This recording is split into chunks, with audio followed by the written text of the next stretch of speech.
Federalist No. 34.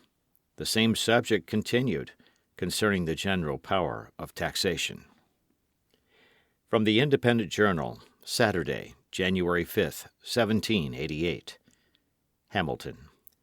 To the People of the State of New York. I flatter myself it has been clearly shown in my last number that the particular states, under the proposed Constitution, would have co-equal authority with the Union in the article of revenue, except as to duties on imports. As this leaves open to the states far the greatest part of the resources of the community, there can be no color for the assertion that they would not possess means as abundant as could be desired for the supply of their own wants, independent of all external control. That the field is sufficiently wide will more fully appear when we come to advert to the inconsiderable share of the public expenses for which it will fall to the lot of the state governments to provide. To argue upon abstract principles that this coordinate authority cannot exist is to set up supposition and theory against fact and reality. However proper such reasonings might be to show that a thing ought not to exist, they are wholly to be rejected when they are made use of to prove that it does not exist, contrary to the evidence of the fact itself. It is well known that in the Roman Republic the legislative authority, in the last resort, resided for ages in two different political bodies, not as branches of the same legislature, but as distinct and independent legislatures, in each of which an opposite interest prevailed. In one, the patrician; in the other, the plebeian. Many arguments might have been adduced to prove the unfitness of the two such seemingly contradictory authorities, each having power to annul or repeal the acts of the other. But a man would have been regarded as frantic who should have attempted at Rome to disprove their existence. It will be readily understood that I allude to the comitia centuriata and the comitia tributa. The former, in which the people voted by centuries, was so arranged as to give a superiority to the patrician interest. In the latter, in which numbers prevailed, the plebeian interest had an entire predominancy. And yet these two legislatures coexisted for ages, and the Roman Republic attained to the utmost height of human greatness. In the case particularly under consideration, there is no such contradiction as appears in the example cited. There is no power on either side to annul the acts of the other. And in practice there is little reason to apprehend any inconvenience, because, in a very short course of time, the wants of the states will naturally reduce themselves within a very narrow compass, and in the interim, the United States will, in all probability, find it convenient to abstain wholly from those objects to which the particular states would be inclined to resort. To form a more precise judgment of the true merits of this question, it will be well to advert to the proportion between the objects that will require a federal provision in respect to revenue, and those which will require a state provision. We shall discover that the former are altogether unlimited, and that the latter are circumscribed within very moderate bounds. In pursuing this inquiry, we must bear in mind that we are not to confine our view to the present period, but to look forward to remote futurity. Constitutions of civil government are not to be framed upon a calculation of existing exigencies, but upon a combination of these with the probable exigencies of ages, according to the natural and tried course of human affairs. Nothing, therefore, can be more fallacious than to infer the extent of any power proper to be lodged in the national government from an estimate of its immediate necessities. There ought to be a capacity to provide for future contingencies as they may happen, and as these are illimitable in their nature, it is impossible safely to limit that capacity. It is true, perhaps, that a computation might be made with sufficient accuracy to answer the purpose of the quantity of revenue requisite to discharge the subsisting engagements of the Union, and to maintain those establishments which, for some time to come, would suffice in time of peace.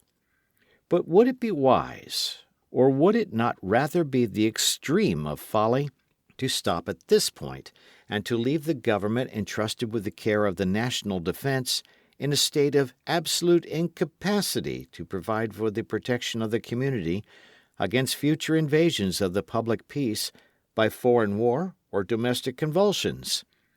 If, on the contrary, we ought to exceed this point, where can we stop, short of an indefinite power of providing for emergencies as they may arise? Though it is easy to assert in general terms the possibility of forming a rational judgment of a due provision against probable dangers, yet we may safely challenge those who make the assertion to bring forward their data, and may affirm that they would be found as vague and uncertain as any that could be produced to establish the probable duration of the world. Observations confined to the mere prospects of internal attacks can deserve no weight, though even these will admit of no satisfactory calculation. But if we mean to be a commercial people, it must form a part of our policy to be able one day to defend that commerce. The support of a navy and of naval wars would involve contingencies that must baffle all the efforts of political arithmetic. Admitting that we ought to try the novel and absurd experiment in politics of tying up the hands of government from offensive war founded upon reasons of state, yet certainly we ought not to disable it from guarding the community against the ambition or enmity of other nations. A cloud has been for some time hanging over the European world. If it should break forth into a storm, who can assure us that in its progress a part of its fury would not be spent upon us? No reasonable man would hastily pronounce that we are entirely out of its reach. Or if the combustible materials that now seem to be collecting should be dissipated without coming to maturity, or if a flame should be kindled without extending to us, what security can we have that our tranquillity will long remain undisturbed from some other cause, or from some other quarter? Let us recollect that peace or war will not always be left to our option, that however moderate or unambitious that we may be, we cannot count upon the moderation or hope to extinguish the ambition of others. Who could have imagined at the conclusion of the last war that France and Britain, wearied and exhausted as they both were, would so soon have looked with so hostile an aspect upon each other? To judge from the history of mankind, we should be compelled to conclude that the fiery and destructive passions of war reign in the human breast with much more powerful sway than the mild and beneficent sentiments of peace, and that to model our political systems upon speculations of lasting tranquillity is to calculate on the weaker springs of the human character. What are the chief sources of expense in every government? What has occasioned that enormous accumulation of debts with which several of the European nations are oppressed? The answer plainly is wars and rebellions, the support of those institutions which are necessary to guard the body politic against these two most mortal diseases of society. The expenses arising from those institutions which are relative to the mere domestic police of a state, to the support of its legislative, executive, and judicial departments, with their different appendages, and to the encouragement of agriculture and manufactures, which will comprehend almost all the objects of state expenditure, are insignificant in comparison with those which relate to the national defense. In the kingdom of Great Britain, where all the ostentatious apparatus of monarchy is to be provided for, not above a 15th part of the annual income of the nation is appropriated to the class of expenses last mentioned. The other 14/15ths are absorbed in the payment of the interest of debts contracted for carrying on the wars in which that country has been engaged, and in the maintenance of fleets and armies. If, on the one hand, it should be observed that the expenses incurred in the prosecution of the ambitious enterprises and vainglorious pursuits of a monarchy are not a proper standard by which to judge of those which might be necessary in a republic, it ought, on the other hand, to be remarked that there should be as great a disproportion between the profusion and extravagance of a wealthy kingdom in its domestic administration and the frugality and economy which in that particular become the modest simplicity of republican government.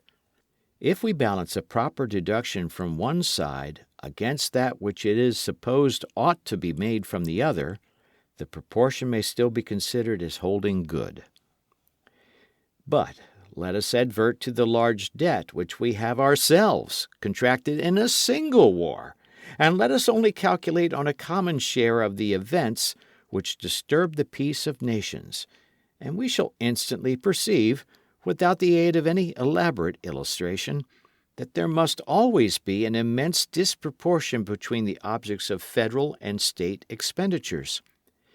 It is true that several of the states, separately, are encumbered with considerable debts, which are an excrescence of the late war.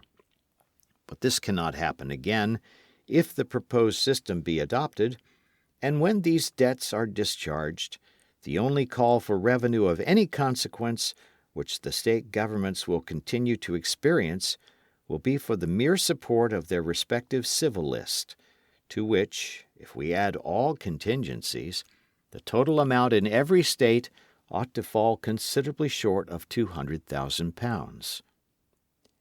In framing a government for posterity, as well as ourselves, we ought, in those provisions which are designed to be permanent, to calculate not on temporary, but on permanent causes of expense. If this principle be a just one, our attention would be directed to a provision in favor of the state governments for an annual sum of about £200,000, while the exigencies of the Union could be susceptible of no limits, even in imagination. In this view of the subject, by what logic can it be maintained that the local governments ought to command, in perpetuity, an exclusive source of revenue for any sum beyond the extent of £200,000? To extend its power further, in exclusion of the authority of the Union, would be to take the resources of the community out of those hands which stood in need of them for the public welfare, in order to put them into other hands which could have no just or proper occasion for them. Suppose, then, that the convention had been inclined to proceed upon the principle of a repartition of the objects of revenue between the Union and its members in proportion to their comparative necessities. What particular fund could have been selected for the use of the states that would not either have been too much or too little for their present, too much for their future wants? As to the line of separation between external and internal taxes, this would leave to the states, at a rough computation, the command of 2/3 of the resources of the community to defray from a 10th to a 20th part of its expenses, and to the Union 1/3 of the resources of the community to defray from 9/10 to 19/20 of its expenses. If we desert this boundary and content ourselves with leaving to the states an exclusive power of taxing houses and lands, there would still be a great disproportion between the means and the end. The possession of 1/3 of the resources of the community to supply, at most, 1/10 of its wants. If any fund could have been selected and appropriated, equal to and not greater than the object, it would have been inadequate to the discharge of the existing debts of the particular states, and would have left them dependent on the Union for a provision for this purpose. The preceding train of observation will justify the position which has been elsewhere laid down, that a concurrent jurisdiction in the Article of Taxation was the only admissible substitute for an entire subordination, in respect to this branch of power, of state authority to that of the Union. any separation of the objects of revenue that could have been fallen upon would have amounted to a sacrifice of the great interests of the Union to the power of the individual States. The Convention thought the concurrent jurisdiction preferable to that of subordination, and it is evident that it has at least the merit of reconciling an indefinite constitutional power of taxation in the federal government with an adequate and independent power in the States to provide for their own necessities. There remain a few other lights in which this important subject of taxation will claim a further consideration. Signed, Publius.